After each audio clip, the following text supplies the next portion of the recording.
Terbukti ada unsur kelalaian pada kematian dosen Universitas 17 Agustus Semarang. Polisi akhirnya menetapkan AKBP Basuki jadi tersangka. Dia dijerat dengan pasal berlapis dalam kasus kematian dosen di kamar. Direktorat Kriminal Umum Polda Jateng menetapkan AKBP Basuki sebagai tersangka dalam kasus kematian dosen Universitas 17 Agustus, Dwinanda Linsia Levi. Penetapan tersangka mengacu pada adanya unsur kelalaian yang dilakukan AKBP Basuki pada kematian korban di kamar kostel pada November. AKBP Basuki juga dijatuhi sanksi pemecatan, akan kembali diperiksa penyidik sebelum adanya putusan banding dari Mabes Polri. Kita akan tetap mengacu kepada prosedur masalah penyidikan, ya. Siapapun orang yang telah ditetapkan tersangka, kita akan lakukan proses penegakan hukum, administrasi penyidikan, kemudian kita akan limpahkan ke kejaksaan. 306 junto 304, ya, kemudian pasal 359. Tidak melakukan pertolongan kepada orang yang sedang membutuhkan pertolongan kesehatan. Mengabaikan. Untuk mengetahui perkembangan kasus ini, kita sudah terhubung dengan Kabid Humas Polda Jateng, Kombes Artanto. Selamat sore, Pak Artanto. Bagaimana penangkapan kasus AKBP Basuki usai ditetapkan sebagai tersangka? Dan kapan tepatnya akan dilakukan rekonstruksi? Halo? Halo? Silakan, Pak. Selamat sore. Oh ya, oke. Terima kasih, Mbak Putu. Polda Jawa Tengah khususnya Direktorat Reserse Kriminal Umum ini saat ini sedang melakukan pemberkasan terhadap AKBP Basuki karena yang bersangkutan ini sudah dinaikkan statusnya dari saksi menjadi tersangka.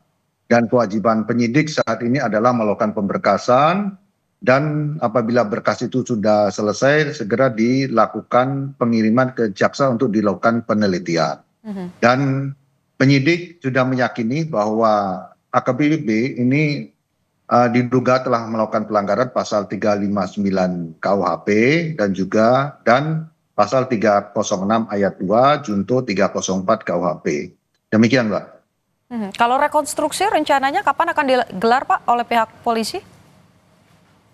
Rekonstruksi ini merupakan bagian dari berkas penyidikan. Oleh karena itu kita akan koordinasi lagi dengan penyidik kapan akan dilakukan rekonstruksi.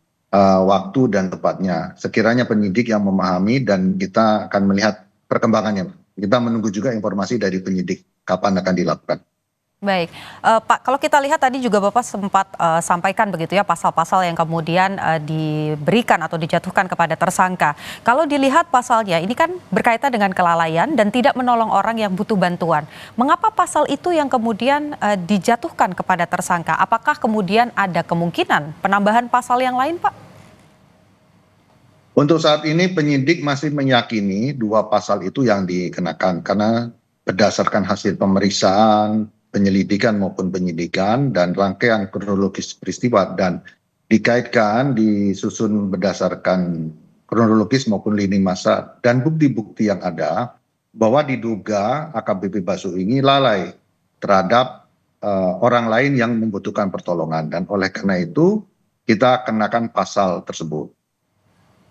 Lantas yang juga menjadi pertanyaan publik adalah berkaitan dengan hasil otopsi dari jenazah korban sendiri. Sudah bisa disampaikan kepada publik hasilnya apa, kemudian penyebab kematian korban ini apa sebetulnya? Kalau hasil otopsi secara teknis itu akan disampaikan penyidik dan juga didampingi oleh dokter forensik. Namun secara umum untuk masyarakat agar memahami bahwa penyebab kematian dari almarhumah adalah karena pecahnya pembuluh darah di jantung sehingga darahnya memenuhi kantong jantung sehingga tidak ada setelah darah itu memenuhi kantong jantung sehingga jantung tidak bisa memompa darah. Demikian. Oke, dari pantauan ataupun juga proses penyelidikan yang sudah dilakukan oleh polisi tadi disampaikan ada pecah jantung.